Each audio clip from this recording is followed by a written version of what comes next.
मैं एम अली आप सभी का Haidri study point YouTube channel पे खैर मकदम करता हूँ। आज हम लोग सीटेट सन 2021 में पूछे गए उर्दू के पेपर 2 के लैंग्वेज 2 की आंसर की को डिस्कस करेंगे। ये एक अनऑफिशियल आंसर की है, इसमें रद्द बदल मुमकिन है। सभी जवाबों से मुताल्लिक 100% मुतमईन होने के लिए हम लोग सीटेट की ऑफिशियल आंसर की का इंतज़ार करेंगे। चलिए और हल करते हैं आज के सवालों को। यही आपको पैसेज दिख रहा है, इससे रिलेटेड कुछ सवालात पूछे गए हैं। हम बिना पैसेज को पढ़े सीधे सवालों को हल करते हैं। पहला सवाल ये है कि मालिक की जान बचाने में घोड़े का क्या हुआ, तो उसकी दोनों टांगें बेकार हो गई थीं। अगला सवाल कि दुकानदार ने साइस को क्या हुक्म दिया था, तो घोड़े को रोज़ सुबह शाम 6 सेर दाना देने का हुक्म दिया था। अगला सवाल ये कि साइस रोज़ बरोज़ उसके साथ क्या करता था, तो साइस रोज़ बरोज़ घोड़े के साथ उसको दाना जो है वो कम दिया करता था, तो घोड़े का दाना वो दिन ब दिन कम करता गया। अगले सवाल पे चलें। आसान सा सवाल है, जंगल की जमा, तो जंगलात वैसे तो होती है लेकिन जंगलात ऑप्शन में नहीं है, तो जंगलों भी तो हो जाएगी, तो इसलिए चौथा वाला ऑप्शन सही है। गरीब का मुतजाद क्या होगा, अमीर हो जाएगा। दुकानदार घोड़े पर सवार होकर किस लिए जा रहा था, तो तिजारत की गरज से दुकानदार जा रहा था। अगला सवाल कि जब वो जंगल से गुजरा तो उसके साथ क्या हुआ, उस पर 6 आदमियों ने हमला कर दिया। अगला सवाल ये कि दुकानदार की जान बचाकर कौन घर ले आया, तो उसका घोड़ा दुकानदार की जान बचाकर घर लेके आया। अब एक और पैसेज है, इससे रिलेटेड सवालों को भी देख लेते हैं। पहला सवाल ये कि नई सनतें कहाँ पर खुल रही हैं, तो शहरी आबादी के करीब खुल रही हैं। कारखानों के धुएं से क्या हो रहा है, तो ताज़ा और साफ़ हवा जो है वो कम हो रही है, यानी पोल्यूशन हो रहा है। मुश्किल की जमा क्या होगी, मुश्किलों हो जाएगी, और करीब का जो मुतर्राद होगा वो क्या हो जाएगा, दूर हो जाएगा। और आबादी के बढ़ जाने से सबसे मुश्किल मसला क्या है, पानी का है। और बारिश कम होने की वजह से क्या हो रहा है, बारिश कम होने की वजह क्या है, तो जंगलात का जो कटना है उसकी वजह से बारिश कम हो रही है। ज़मीन में ज़ेरे ज़मीन पानी क्यों खुश्क हो रहा है, तो बोरवेल्स की पास खुदाई की वजह से ज़ेरे ज़मीन पानी सूख रहा है। अब हम पेडागोजी पे मबनी सवालों को हल करेंगे। मैं एक बार फिर से बता रहा हूँ, इसमें रद्द बदल मुमकिन है। हत्तल इम्कान कोशिश की गई है कि 100% सही जवाब बताए जाएं। कहा जा रहा है कि दर्ज झेल में से कौन बच्चों की आमोजिश की सतह को जांचने में मुआविन होगा, तो देखिए अगर हम बच्चों को अपने ख्यालात और उनके एहसासात फ्रीली आज़ादाना तौर पर ज़ाहिर करने का मौका दें, तो इससे बच्चों की आमोजिश की सतह को जांचने में मदद मिलेगी। इसलिए यहाँ पे दूसरा वाला ऑप्शन, उन्हें अपने ख्यालात और एहसासात के आज़ादाना इजहार का मौका फराहम करना सही होगा।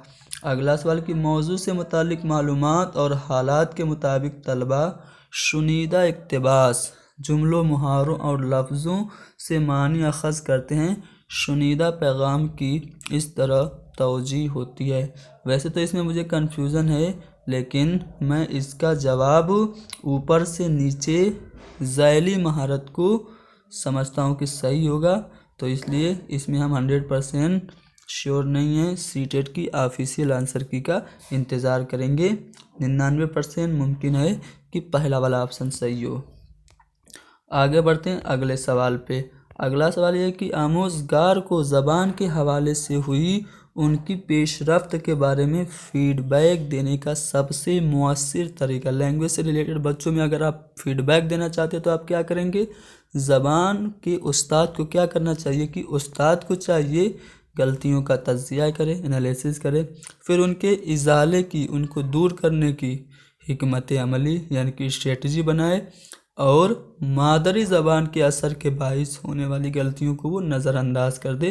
तो ये जो स्ट्रेटजी है, हिकमत अमली है फीडबैक देने की, इससे फीडबैक देना सबसे प्रभावी होगा।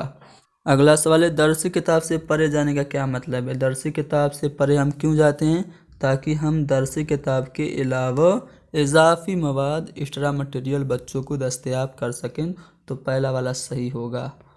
اگلا سوال یہ ہے کہ زبان کے سبق کی تدریس کے دوران استاد کو سائنس اور سماجی علوم کے اسباق میں زیر بحث لانا اور طلبہ کو وہ مواد پڑھنے کے لیے کہنا چاہیے، کیونکہ یہ زبان کے سبق کے ساتھ مربوط ہوتا ہے۔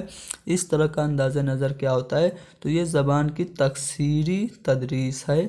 اگلا سوال کہ آموزگاروں کو کسی قابل بنا کر بولنے کی مہارت کو سب سے بہتر انداز میں فروغ دیا جا سکتا ہے، تو بولنے کی مہارت کو فروغ دینے کے لیے آپ کو چاہیے ریئل لائف جیسا ایٹماسفیئر بنائیے اور بچوں کو اس میں ڈیلیوری کروائیے، سمپریشن کروائیے۔ تو اصل زندگی جیسے حالات میں ترسیل کے قابل بنا کر ہم بچوں میں بولنے کی مہارت کو سب سے بہتر انداز میں فروغ دے سکتے ہیں۔ قواعد کی آموزش آموزگاروں کو کیا بہتر بنانے میں معاون ہوتی ہے؟ تو قواعد کی جو آموزش ہوتی ہے وہ اشدھیوں کو دور کرنے کے لیے، یعنی کہ شدھتا کے لیے کی جاتی ہے۔ بچے زبان میں غلطیاں نہ کریں بولنے میں، اسی لیے زبان کی قواعد پڑھائی جاتی ہے۔ تو یہاں پہ صحت اور درستگی صحیح ہو گیا۔ اگلا سوال یہ ہے کہ زبان کا استاد طلبہ سے برسات سے متعلق اپنے تجربات کو سامنے بیٹھے والدین سے بیان کرنے کے لیے کہتا ہے۔ اس طرح کی مشق سے کیا ہوگا؟ خیالات کے اظہار کی قوت میں اضافہ ہوگا۔ لکھنے کے عمل کے اندر رسائی میں کیا شامل ہے؟ تو سب سے پہلے ہوتا ہے غور و خوض، پھر آپ کا ہوتا ہے مسودہ تیار کرنا، پھر ہوتا ہے دہرانا، اور آخر میں ایڈیٹنگ، یعنی کہ تیسرا والا آپشن صحیح ہے۔ زبان کا استاد طلبہ سے اپنی سب سے بہترین 5 چیزوں کو پورٹ فولیو میں رکھنے اور باقی چیزوں کو مٹانے کے لیے کہتا ہے۔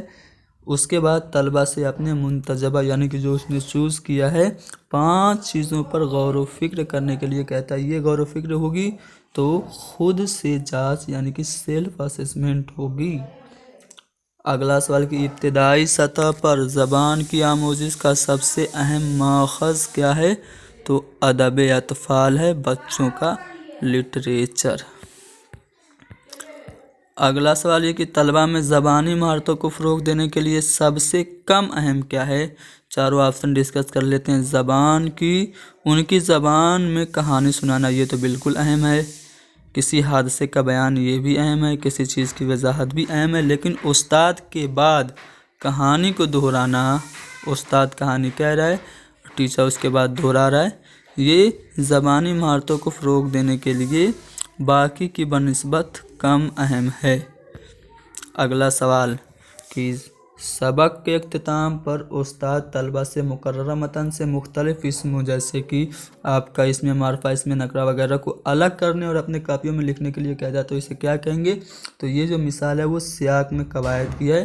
پیسے سے ناؤن کے پرکار کو، کلیکٹیو ناؤن ہے، کامن ناؤن ہے، ڈھونڈنا، یہ کہلاتا ہے سیاق میں قواعد۔ ذیل میں ایک تحت شعوری عمل ہے، وہ طلبہ اس کا استعمال ترسیل کے لیے کرتا ہے، تو کون جو ہے وہ تحت شعوری ہے، یعنی کہ ہم بنا کسی کوشش کے لاشعوری طور پر جس عمل کو کرتے ہیں اسے کیا کہتے ہیں؟ تو اس کو زبان کا اکتساب، یعنی کہ لینگویج ایکوزیشن کہتے ہیں۔ اگلا سوال یہ کہ ایک استاد کی حیثیت سے آپ بچوں میں مطالعے کا شوق کس طرح پیدا کرتے ہیں؟ تو بچوں میں شوق پیدا کرنے والے ان کی عمر کے مناسب ادب اطفال کے استعمال سے ہم بچوں میں پڑھنے کا شوق، مطالعے کا شوق پیدا کر سکتے ہیں۔ تو یہاں پہ دوسرا والا آپشن صحیح ہو گیا۔